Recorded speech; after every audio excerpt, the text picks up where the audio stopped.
निर्वाचित प्रधानमंत्रियों के रूप में सबसे अधिक समय तक देश के प्रधानमंत्री के रूप में देश की सेवा भी किया है, देश का विकास भी किया है, देशवासियों का विश्वास भी जीता है और आत्मनिर्भर भारत बनाने की दृष्टि से सभी क्षेत्रों में जो काम 12 वर्षों में हुआ है वह कांग्रेस को अगर 120 साल भी मिल जाते तो नहीं कर सकती थी। तो इस समय यह देश पूरा विकास के साथ, विश्वास के साथ, विरासत के साथ जो गर्वपूर्वक स्वरूप देख रहा है, जिसके क्रम में अनेक उपलब्धियां हैं।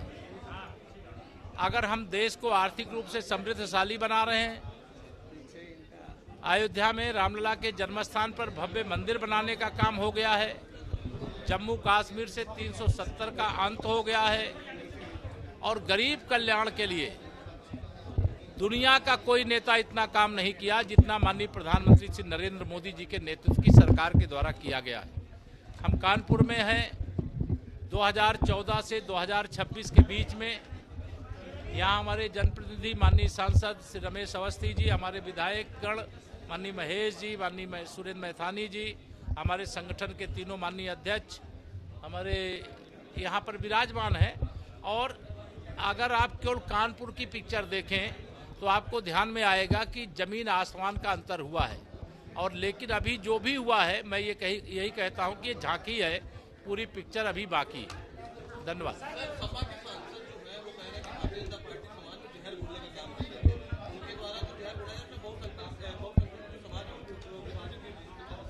देखिए, हिंदू समाज की एकजुटता हुई है, इस पर हमें गर्व है।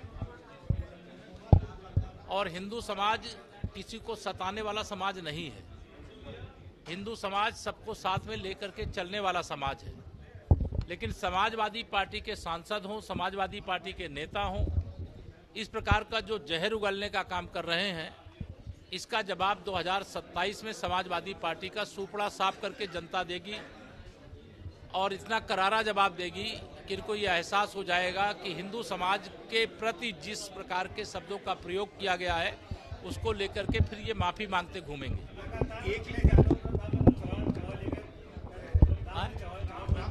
वो कटियार जो है, जो आपके खास रहे हैं, वो इस समय इस मुद्दे को ज्यादा उठा रहे हैं। देखिए, अभी वो सब जांच पड़ताल चल रही है। देखिए, भगवान श्री रामलला के जन्मस्थान को लेकर के बहुत श्रद्धा और आस्था रखने वाले, आंदोलन काल से जुड़े रहने वाले सब लोग बहुत अच्छा काम कर रहे हैं। जिन लोगों ने भी गड़बड़ किया होगा, मैं यह मानता हूं कि उसकी जांच से सच्चाई सामने आएगी और श्री हनुमान जी महाराज की गदा उन पर चलेगी।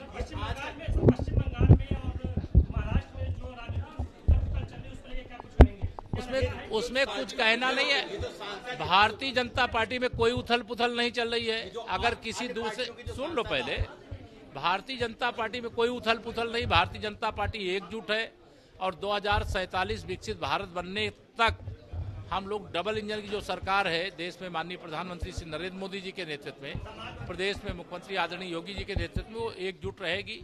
बाकी टीएमसी का तो यही हश्र होना था जो हुआ है, और समाजवादी पार्टी का यही हश्र होने वाला है 2027 में। और जो महाराष्ट्र में हो रहा है, मुझे उसकी विशेष जानकारी नहीं। देखिए, माननीय प्रधानमंत्री जी ने देश से जो भी कहा है वो हुआ है, इसलिए उसके लिए जो भी जरूरत होगी, मुझे लगता है कि भारतीय जनता पार्टी 33% महिलाओं को आरक्षण देने के लिए शपथ ले चुकी है और उसको दिलाकर रहेगी। ये मुद्दा नहीं है, ये देश की जरूरत है।